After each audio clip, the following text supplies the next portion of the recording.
I remember earlier, the more the number of slides meant that you've done your research. It's no longer true. That's what the presenter felt. Correct. Not the audience. Not the audience.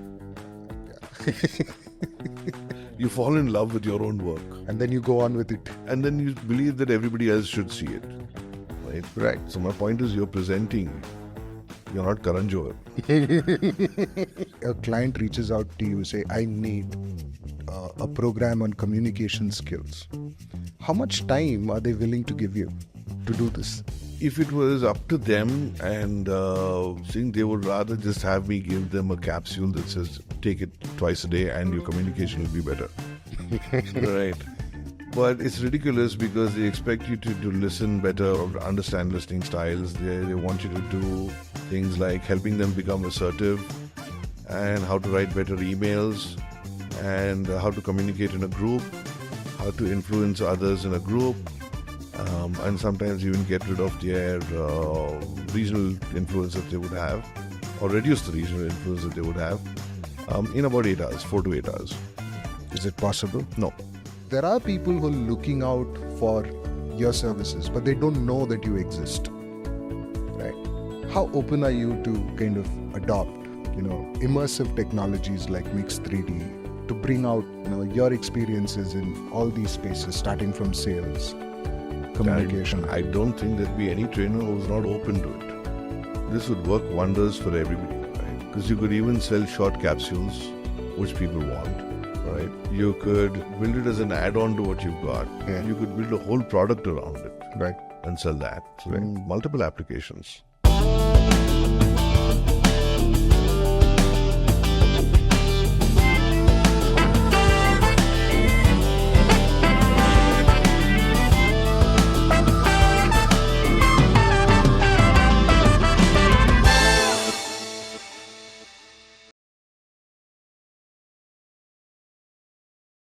Welcome to the Immersive Edge podcast powered by mix3d.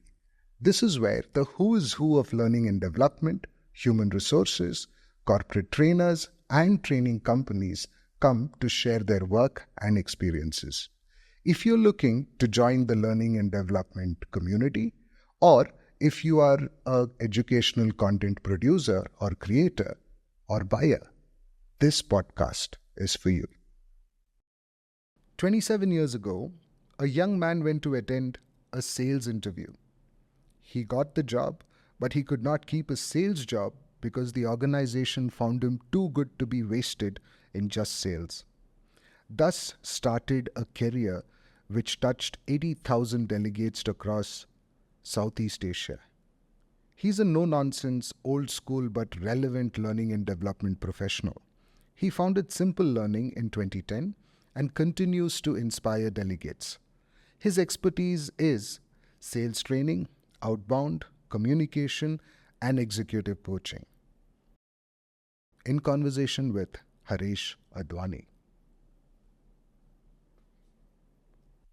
Haresh Advani. Hi Jay, thanks for calling me over. Welcome to the show. Thank you so much for making it on the Immersive Edge.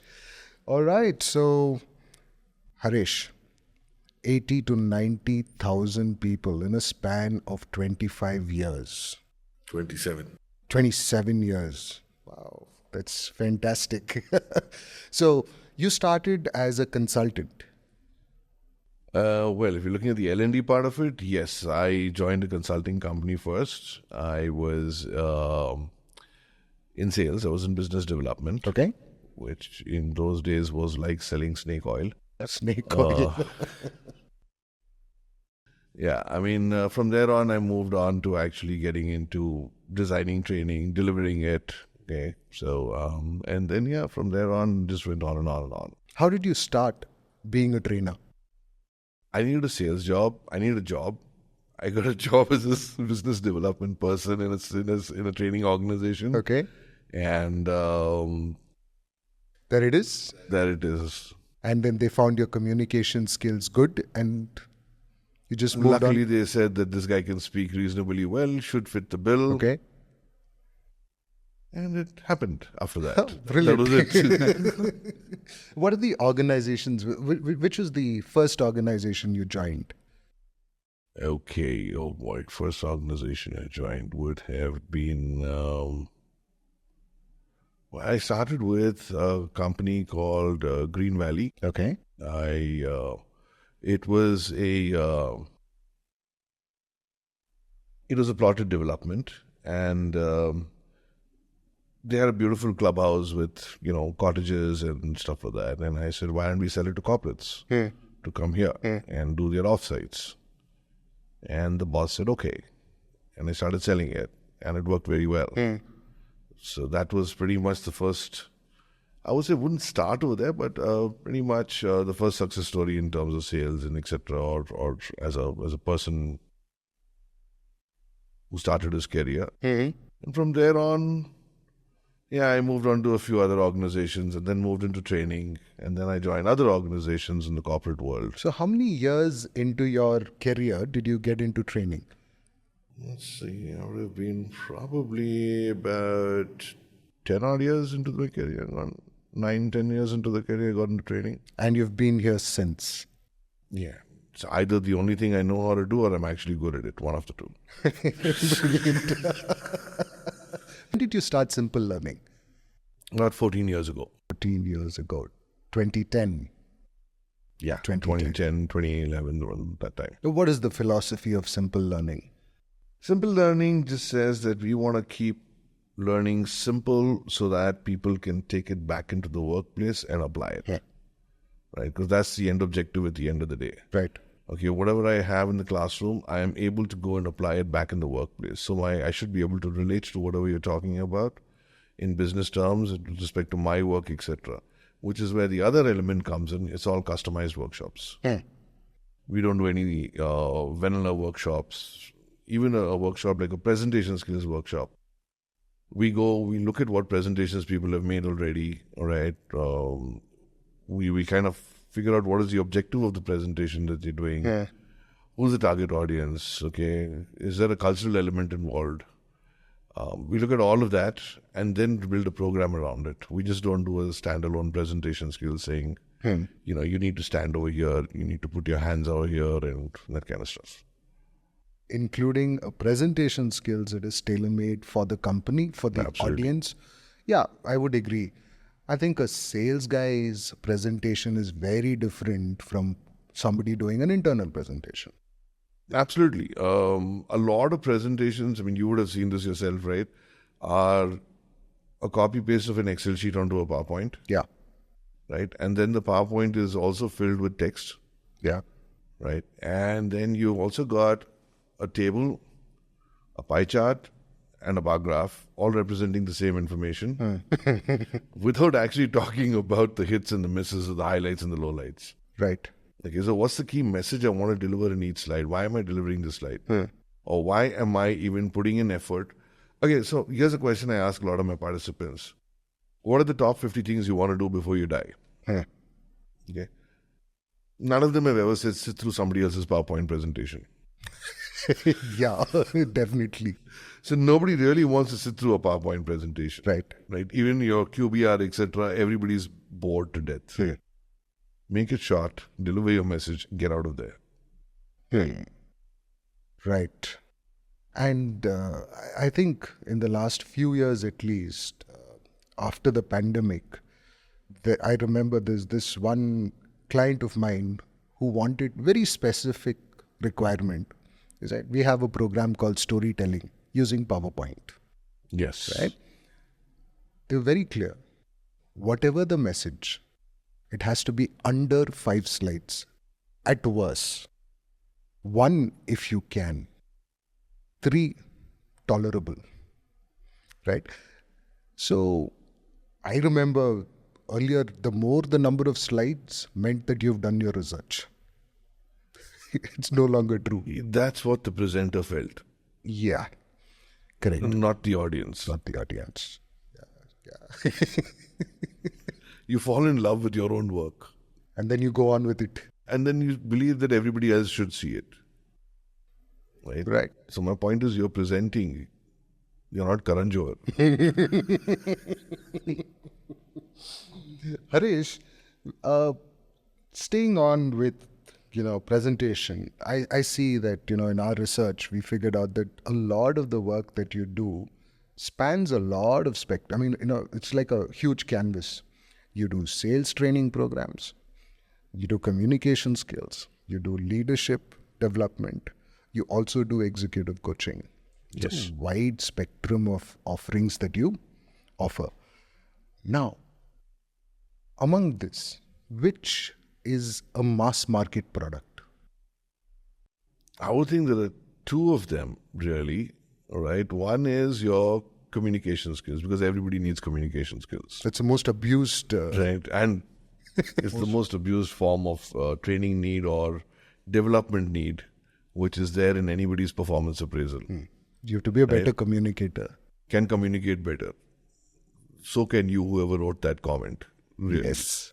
The other thing is the leadership element, because there are a lot of young leaders who are there who don't really have the experience to lead people, but either by tenure and or performance, they are made into team leaders, supervisors, what have you, right? Assistant managers, those kind of things. Right. And they unfortunately do not know how to handle their own peers. And that is one area that people need a lot of help. Lot of help. So when somebody, or let's say a client reaches out to you, say, I need a program on communication skills, how much time are they willing to give you to do this? If it was up to them and they would rather just have me give them a capsule that says, take it twice a day and your communication will be better. Right. But it's ridiculous because they expect you to do, ability to listen better or understand listening styles. They want you to do things like helping them become assertive and how to write better emails and how to communicate in a group, how to influence others in a group, and sometimes even get rid of their regional influence that they would have or reduce the regional influence that they would have in about 8 hours, 4 to 8 hours. Is it possible? No. All right. And that's what I tell them. And I tell them, I will do this one piece. This is what you will get. And I can't do everything. I'm sorry. And then you have the standard response. Why don't you just touch upon it? As in And surface. I'm like, why? What are you going to get out of it? It's just a mention. They may get sensitized to it. Okay. So, communication, the larger spectrum of things. I remember we were having this chat before the podcast about this one incident that you were talking about where somebody sought your advice to solve a communication problem. And the way you went about asking them questions. Yes. If you could narrate that for our viewers. Okay. So some of the questions, people normally say, can I get a basic communication workshop done or an advanced communication workshop? So my point is, what is the difference between the two first? I mean, have you identified that? There is a difference, fine. Or are you just branding it as advanced because It's you want advanced to call for it you. advanced business communication so that people are more willing to attend the program? Oh, got it. Okay, it's a branding issue. Okay. But on the other hand, is it, verbal? Is it written? Is it about presentations? Is there a cultural element involved? Is it about creating a document? Is it about, pronunciation, grammar, all right, sentence construction? What are you looking for? Communication is not just me sitting here and speaking. Yeah, That's noise. absolutely. So, do your clients have clarity on what exactly they want to fix? No, they don't. But if you ask them, Quite they'll a say, few don't. okay. And they generally say, yes to all. But what I prefer doing is I prefer meeting a cross-section of the target audience. Okay. And then I go back to them and I tell them, look, these are the 3 or 4 areas you've got, or even 2 areas you've got. I suggest you focus on these 2 first, and then you move on to this, because these 2 will take a longer time and you need somebody else to do it. I can't do everything in communication. Right. I'm probably the worst person to get in touch with to do an accent program or a grammar workshop. I'm probably not the right person. I am not the right person. Right. So then you do get somebody else to do this. There are specialists. Communication in itself is an ocean. Yeah, it's a huge area. Brilliant. So here is, there's one element of your career which is kind of, I wanted to learn more from. That's the outbound training experiences that you deliver. Now, for our viewers and those who want to, join our learning and development industry, how different is a classroom training and an outbound experience? We know the difference in terms of structure, but which one delivers maximum value? What happens in an outbound is you are actually out there and you are seeking help if you don't know something. Right. For example, I got to climb a 10-foot wall. I can't climb a 10-foot wall. Right? Am I seeking help to climb this wall or am I not? Right. Am I willing to help somebody else who can't do this or am I not? It's all out there and it's open. And when you actually help that individual, all right, the bond becomes a lot better. Which is not possible to kind of create in a classroom. In a classroom environment, you really can't. Brilliant. How was the market for outbound training before and after the pandemic? Well, before the pandemic, it was great. After the pandemic, I think for a short while, people are still a little hesitant. I think it was also, people finding their way back to work. And now that you've got this hybrid system of work and people protesting that they will not come to the city of the office and they would rather, work from home and those kind of things. I think it took a little bit of a beating for some time. Right? And then over a period of time, now that you've got this thing that, no, you have to come to work and at least 3 days a week, whatever. That's, and hiring has improved a little bit. Okay. So with that, I think it started kicking off a lot more now. Okay. In fact, we just did a workshop for about 90 odd people very recently. Can't name the company. Yeah. So here is a question to the founder of Simple Learning, not to the trainer. I don't know if there is too much difference, but then... Neither do I. From if you were to wear the business cap, right, and outbound or classroom training, especially the ones that you customize every time you find a client, doesn't that actually hamper your scalability? Is that even important for you? Yeah, for me, it's important to deliver what is required first. Right. Look, 100% of my work is based on referrals. Okay. Right. So I guess in a way it's paid off. Got it. So you don't look at, the batch size to determine if a customized product must be delivered, or you just say everything is customized. Everything is customized. And the payoff is when that customer gives you a referral. Brilliant. And payoff is when that customer joins another organization, they call you there. Yeah. The lifetime value of your customer just absolutely goes higher. So that's good enough for me. Awesome. Hey, here is something that I wanted to kind of... You saw mix3d, the product, right? And we are actually handing this over to training companies like yourself so that, there are people who are looking out for your services, but they don't know that you exist. Right? How open are you to kind of adopt, immersive technologies like mix3d to bring out, your experiences in all these spaces, starting from sales, communication? I don't think there'd be any trainer who's not open to it. This would work wonders for everybody. Right? Because you could even sell short capsules, which people want. Right? You could build it as an add-on to what you've got. You could build a whole product around it. And sell that. Multiple applications. Right. But Haresh, you've been in this for over 14 years now. We've also been around the same time. I remember somebody asking me this question, Jay, why don't we see 100 crore or a 500 crore training company?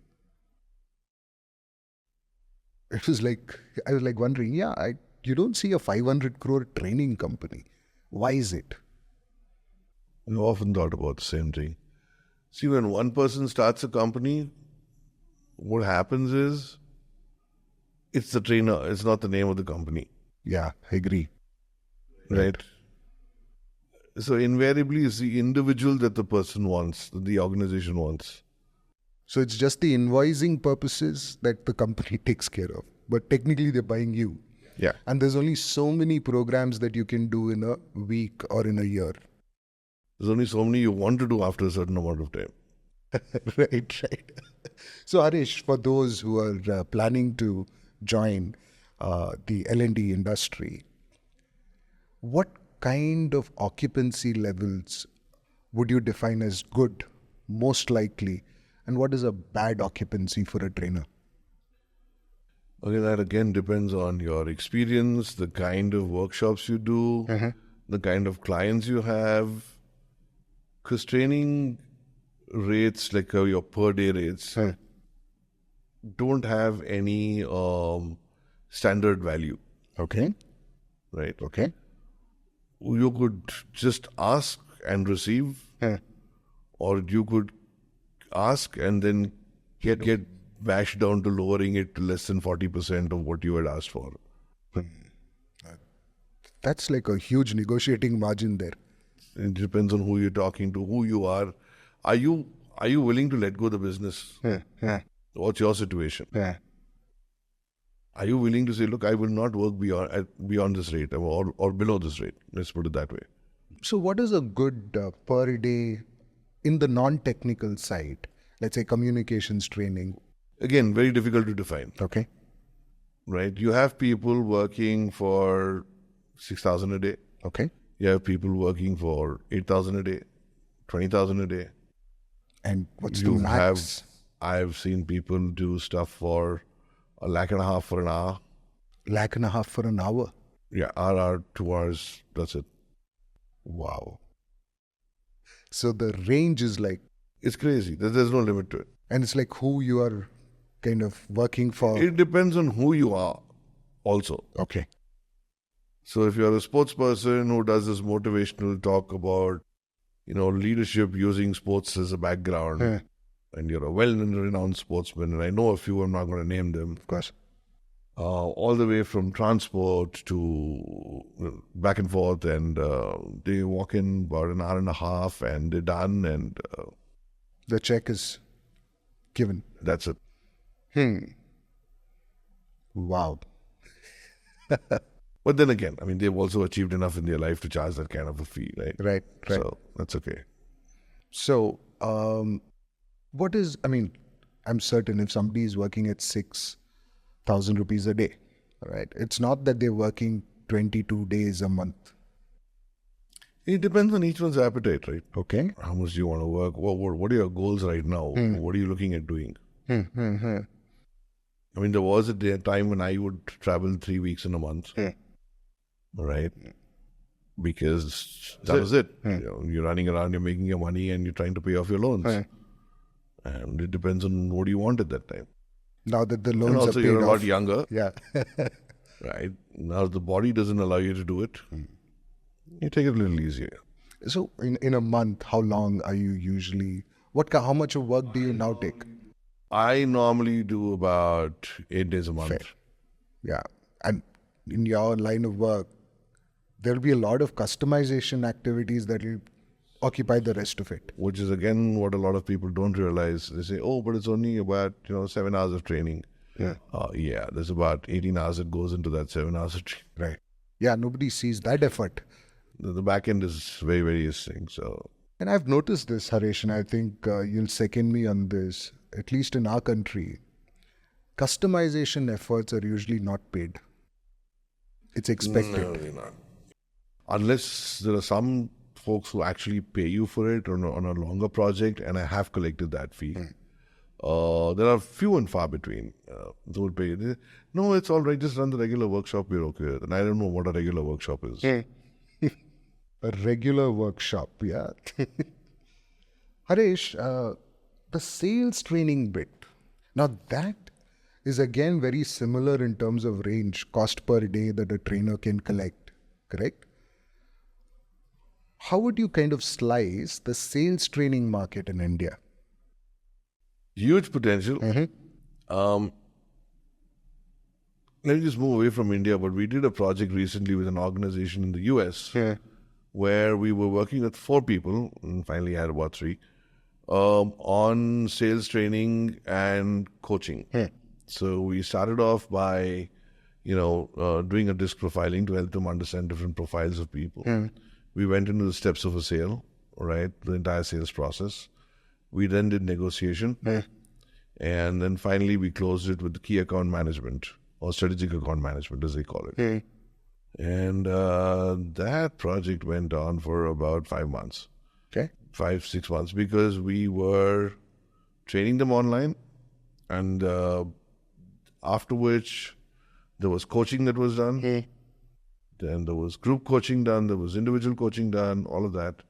We would give them assignments, ask them to come back with whatever they were supposed to do, and then we would debrief them on that stuff. And none of the assignments are theoretical. It was all related to what they were doing. And the needle moved. All right. And do you get a share of the improvements, or how do you structure it? Everybody likes to talk about it, nobody likes to share it. Got it. Because when you quote your original price, they say, why don't you have some skin in the game? Like, you can take all my skin, let's talk about what I'm going to get at the end of it. And they're not very happy with that skin, so... So it's again in the per day kind of a model. I'd rather stick with the per day rate. I think it makes a lot more sense. It's simpler, it's easier. And look, I've come in, I've done my work, you pay me for it, right? And let's move on in life. Got it.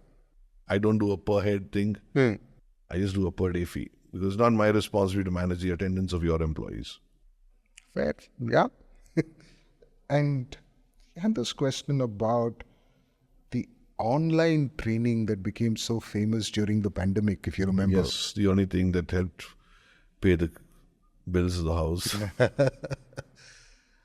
I think, is there reluctance today at corporate houses to continue the during pandemic kind of delivery models? I'd say a lot of them don't want it anymore. But there are some who realize that they save a lot of money. So a lot of them, some of them are actually continuing with it. Some of them want to continue with it only because of maybe time and region constraint. Okay. And that's understandable. I mean, if you want to coach and train maybe 3 people and they're spread over, or 4 people, 5 people, okay, you don't want everyone to travel to one location and then come there, and that's an unnecessary expense. Right. You got the tools, use it. Makes sense, right? But a lot of people have been telling me, Haresh, I hope you will do this workshop face-to-face. I'm like, of course. So why would I not do it? No, a lot of people prefer doing it online because they don't want to travel. I'm perfectly all right with it. From a different generation of corporate trainers. Sometimes I kind of miss those hotel breakfasts, which is standard. And you're going to be eating only these from the buffet. And 3 things for breakfast, 2 for lunch, 1 for dinner. You're good to go. Yeah. The trainer cannot overeat. Probably the only meal that, I would enjoy is after the program is over. Yes. That is when you can actually say, you know what, I'm done for the day, and now let me indulge. Now let me eat. And nobody come close to me and ask me a question. Yes. No, but then this online thing again, the good thing about the online training is that it forced you to think of new ways to deliver the content. Correct. Yes. Right. For example, I ran team building workshops online. Yeah. I really want to know how you did that. So the activities were designed in a way that irrespective of where you are, you can contribute to it as a team. They're very simple, very stupid activities. Right? I mean, what kids would probably play. So, you give them a clue as to what the object is, and they have to find that object. But the object is something that you will find in your house or in your office. Okay. Eggs, towels, matchbox, coins. You'll find them anywhere, wherever you are. Right. Okay. So the whole idea is how do you come together, crack the clue, identify what it is, and then each one has to have at least one of those things with them. Yeah. I've actually found it very difficult to manage attention of people, especially the guys who switch off the video and then blame it on bandwidth. Learning is an individual's preference. Don't push it down their throat. Yeah, at some point, I think the trainer says, you don't want to participate, so be it. It's up to you. I can only request you once, maybe twice. End of the day, we go with the assumption that we are all adults. Yeah. If you want to prove that wrong, that's your point, not me. I want to stay on this subject, and I think we were having this chat before the podcast. Is it an individual's investment on learning, or should the organization invest? Now, there is always, this is not just, for employees, even in colleges. When you go with a great training program, there was a statistic that you were talking about of about 80% of our engineers are unemployable. However, when you create a campus to corporate program and you go there, I see that there is reluctance to pay. So interesting, the campus to corporate program happens with the corporate organization. Right. I don't know how much you can achieve in a day or two, although I've run those. Yeah. But when you go to an educational institution, they don't want to pay. All right. They want you to Fine. collect from the They want you to participants. collect from the participants or the students. Now, the students have already paid through their nose for the course. Right. And, what are you going to do? Let's say you've got 100 students. You're going to charge them like 1,000 bucks each. What do you get out of it? Yeah. Okay, it's not worth the effort. True. It's not worth the sales effort. It's not worth the actual effort, all of that, the delivery effort. You want to do it on a philanthropic basis, go ahead and do it. In terms of learning, once you're in the workspace, look, the organization is going to invest on you only if it's going to benefit the organization. Right. Okay.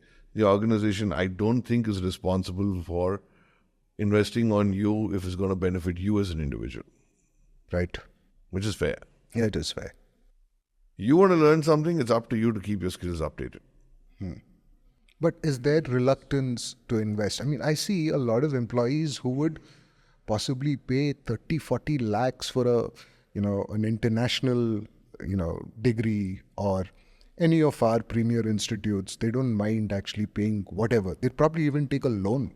They would. Yeah. But when it comes to, attending a program, which I see in the West and in the European nations, people do attend these workshops that happen, the open houses, to Yes. upskill themselves. That culture has not caught on in India. It hasn't caught on because I expect my organization to pay for it. Right. There's an even better one. I will not come in for a workshop on a weekend. Okay? The organization is paying for it, but I will not attend it on a weekend. Wow. It's my personal time. Interesting. Yeah, it's something that I don't connect with at all.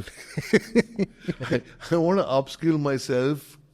I want to upgrade my skills. I want to upskill myself. I want to be a better person on the organization's time and money.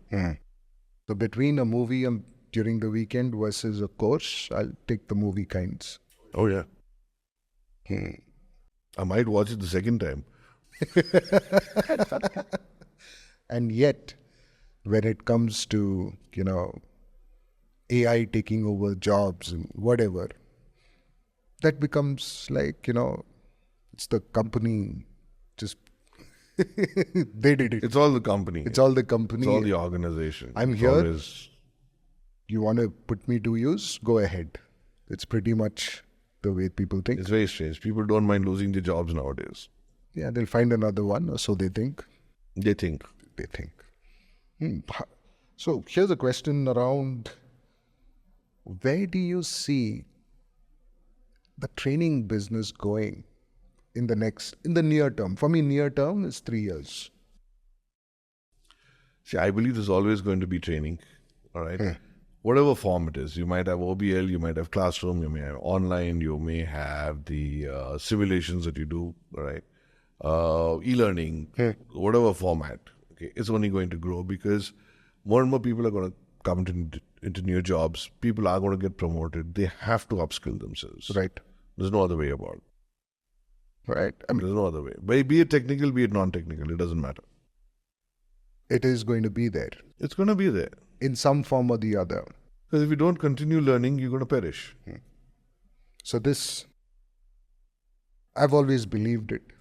This is one of those industries which will not go extinct. I don't think so. Yeah, which, It may take a different shape or form. Maybe your face-to-face will go down. Maybe your simulation might go up. Or maybe, your outbound will come down after some time. more virtual That's stuff. a different thing, right? That's a different thing. The delivery styles Will change. will change. All right. And the more technology that comes into training, those corporate training companies who can actually, ride the wave will survive, will move on to the next decade. The ones who just want to do what they're currently doing, they will still find jobs, but they might not be making as much. You're probably not going to grow as much or as quickly.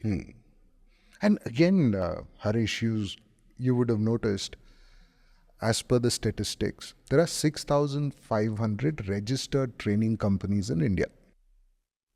Okay. All right. And there are 1.5 lakh corporate trainers. Right. All right. That being the market, I've noticed that among the 6,500 training companies, the number of training companies which actually have technology as the backbone will possibly be less than 5%. Probably because, I don't know. I'm not sure if that... One is I probably don't have the funds to invest. Right. Okay.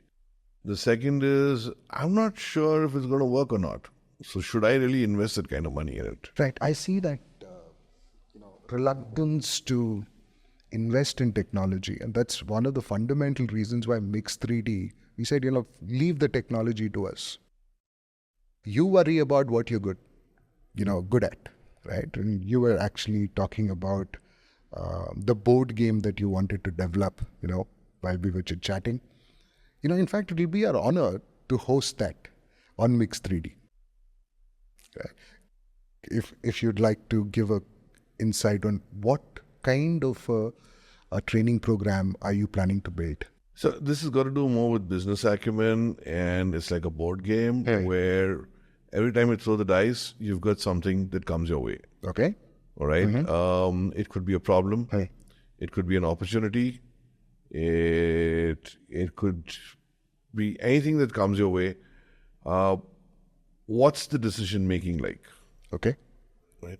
So it's also supported with content. It's not just you play the game and it tells you right decision, wrong decision. That's not the objective over here. The point is, so you took this decision. Okay, here's a decision making model. What steps of that did you follow? Now, after a certain period of time, I may not actually write down and say, okay, step 1, step 2, step 3, step 4. But has my decision that I've taken actually followed that path in some way or the other? Right.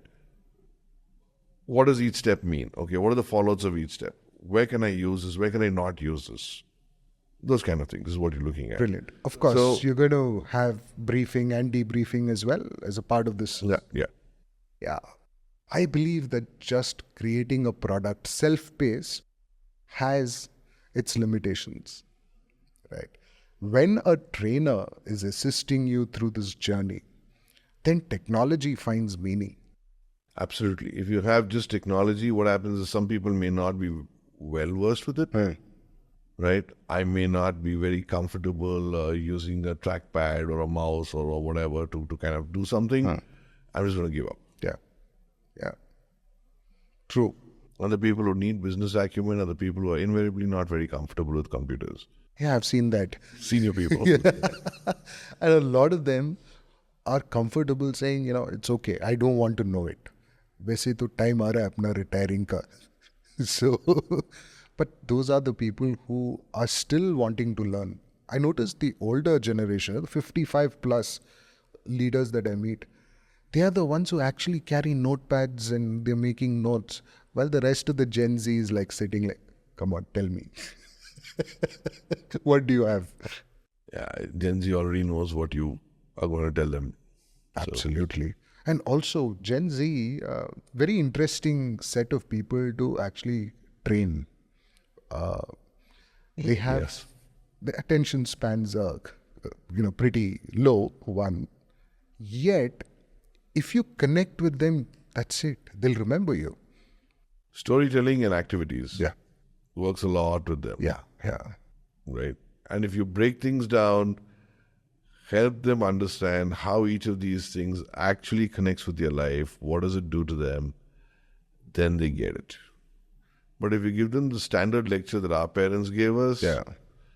no, not going to work. Yeah, they'll probably shut down immediately. Immediately. It doesn't take even 5 seconds for them to shut down. And by 2030, those who you're calling as Gen Z are going to be in supervisory roles if they are not Yes. there already.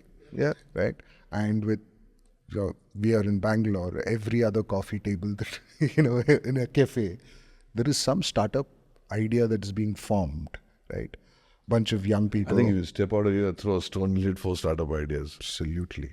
In such a ecosystem where we are building, so many new startups, a lot of young people. I've noticed one thing about startups. Maybe I'm speaking too soon, or I've not. My experience has not been there. I've been serving a lot of these big clients. I've never been approached by a startup for a training program. Yes. Actually, I have. Tell us more about that. So the interesting thing is that the CEO is a young guy. So is the rest of the team. Because the skills required are the ones that only the younger generation can have. Okay. Right? And half the leadership team is new, half the leadership team is old. Okay. So when I say old, I'm talking about 2 to 3 years old. Okay. In the organization. The new ones are between 5 months to 2 weeks old in the organization. They're all very good. They just can't seem to come together. Okay. Okay, and there's serious control issues and or lack of control also. I prefer the people manage it themselves. They're not going to, so it's time that you step in. But I probably don't have the skills to step in and do it. And they reached out to you for help. A little bit. They've already got help coming on from somewhere else. They just wanted me to do something with teamwork and stuff like that. So I did that for them. But yeah. It's not possibly your bread and butter clients, are they? Oh no, these are not. They're These far are and the, few. these are the fillers that come in once in a way. But yet the large ones are where, Large ones, there are a lot of small organizations also that I work with, and I kind of prefer working with them. But your scope to show value is that much more higher. Scope to show value, they listen to you. They're open about the issues. They know the issues. Right. Okay, and then they know the issues. There's nobody who wants to hide anything in a small organization.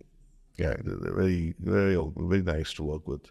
I worked with one organization. When I started working with them, there were about 47 people. Today, they are 220. And you continue to be... I continue to be associated with them. Yeah. That's what makes you feel good.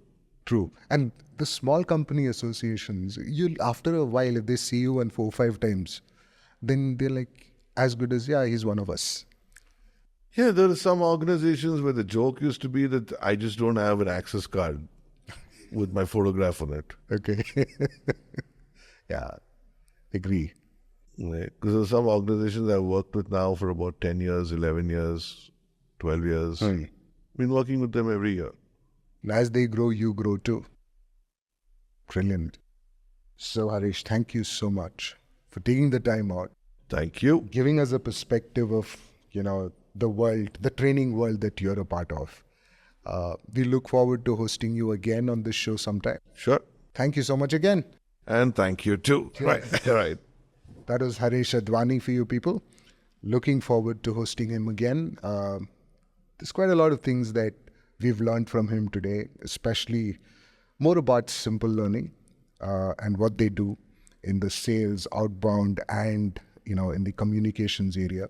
He's also in the leadership development and executive coaching sphere. So check out his work at www.simplelearning.in. You will find a lot about what he's been doing for the last 27 years. And that's a wrap for the podcast. Thank you so much, Haresh. Cheers.